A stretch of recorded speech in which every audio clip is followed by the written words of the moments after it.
All right, so MLS Week 24 is behind us. They already released their standings. So this week and moving on forward, I'm going to do it different. I'm not going to have all the rankings all in one video. I'm just going to break it down. Like at least they're going to have their own monologue, contenders, achievers, strugglers. They're going to have their own monologue, so I can just go into a little more detail and elaborate. So, LAFC remains at the top, remains number one at 44. And it's getting to the point where LAFC is starting to separate themselves from the pack. And when I say pack, I'm talking about everybody, even the other contenders.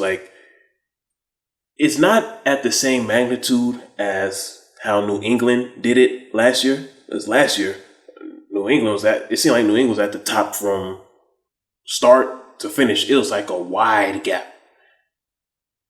I don't think it's going to be that kind of wide, but with the amount of debt that LAFC have, I don't see any team in the MLS catching up with them this season. Now, the playoffs, we all know the playoffs is going to be a different story. Playoffs is a whole new season. But right now, the way LAFC is playing and the amount of debt they have and the good amount of balance they have between older guys and younger guys, it's championship or bust. If they don't win a championship, that head coach is going to get fired. It doesn't matter if it's year one. It doesn't matter if it's his first year. You can't make all these moves and don't win a championship. So if LAFC doesn't win a championship, that coach is going to get fired. So LAFC in general, they're changing the game. And they're changing it in a good way. Listen, the MLS roster rules are so complicated. I don't even talk about it because it's just so complex and I don't want to get into it.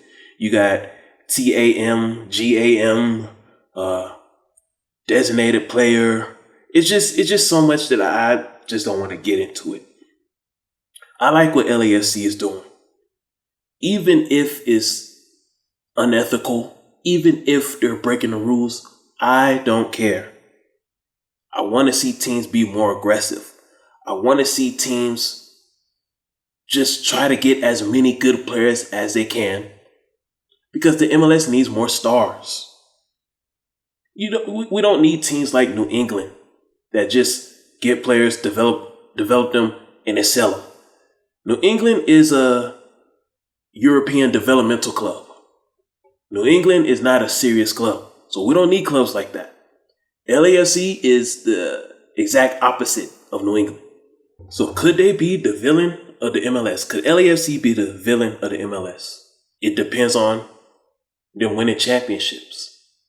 Because you can't be a villain if you're not winning. The Golden State Warriors of the NBA, they're the villains because they win championships. The Kansas City Chiefs, they are villains of the NFL because they win championships. You cannot be the Yankees. The Yankees are Major League Baseball. They're villains because they win championships. You cannot be a villain if you don't win championships. It's not only about having good players and making other GMs angry. You have to get the good players and then win championships for multiple years. So if within the next 5 years from now until 2027, if LAFC wins at least 3 MLS Cup titles and 2 CONCACAF Champions League titles, they will be the villain. So that's how they become the villain. Within the next 5 years, 3 out of 5 MLS Cup titles and 2 out of 5 CONCACAF Champions League titles, which is a very hard thing to do. And I don't think they're going to do all of that. But if they're able to pull it off, then yes, you're the villain. And it's not one or the other. It's not they only have 3 MLS Cup titles, but no CONCACAF Champions League title. Because in this new era of American soccer, or just global soccer in general, league titles does not hold as much weight as national titles, continental titles, and global titles. You as a team, you as a club is measured based on how you perform on the national stage, the continental stage, and the global stage. That is when you earn your respect. That's when you get your notoriety and your popularity. Gone are the days where you just rely on league titles, Supporter Shield, MLS Cup. Oh no, the game has evolved and it's much more bigger than just league titles now. Now as for the other teams in the elite club, Philadelphia, they recently lost to Cincy, and it happens. It's the regular season. You're not gonna win them all. That loss to Cincy, that doesn't mean Cincy is better than Philly. It just happens. Austin's hanging in there. If you're trying to win this Supporter Shield, you have to start winning. No more ties. Definitely no more losses. If you're really trying to win this Supporter Shield. If I'm you, Austin, I'll just let LAFC have it. I'll let them have it and just position myself for the playoffs. Just focus on keeping my playoff spot if I'm you, Austin. Because what you don't want to do, Austin, you don't want to exert so much energy in trying to get a Supporter Shield that you probably won't get, and then come playoff time, you're out of gas. LAFC has enough debt for them to win a lot of games this season. Like LAFC, they can win games with their A team, B team, and C team. They have that kind of debt. And they have that good amount of balance of experience and young players. You don't have that, Austin.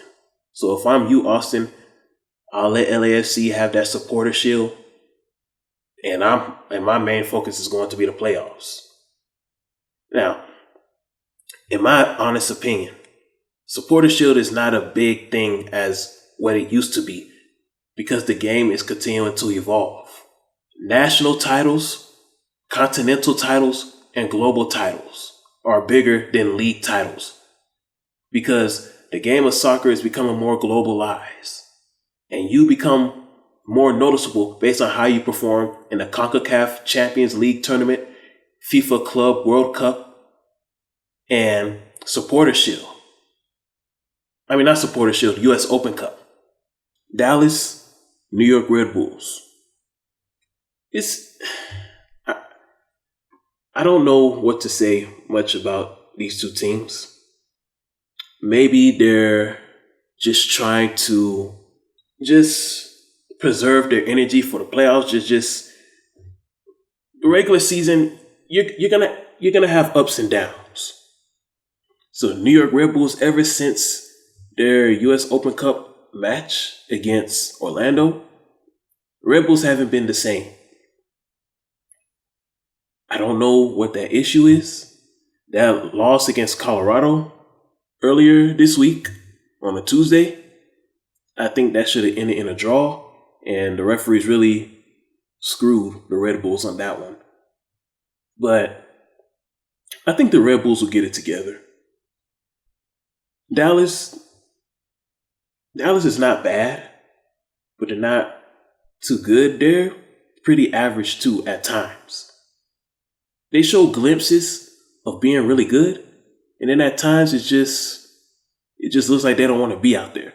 And that's how it is with the MLS regular season. It's just some weeks you really want to be out there, and then some weeks you don't. So these are the teams that's part of the elite club for week 24. Not a lot of huge changes, and yeah, that's that.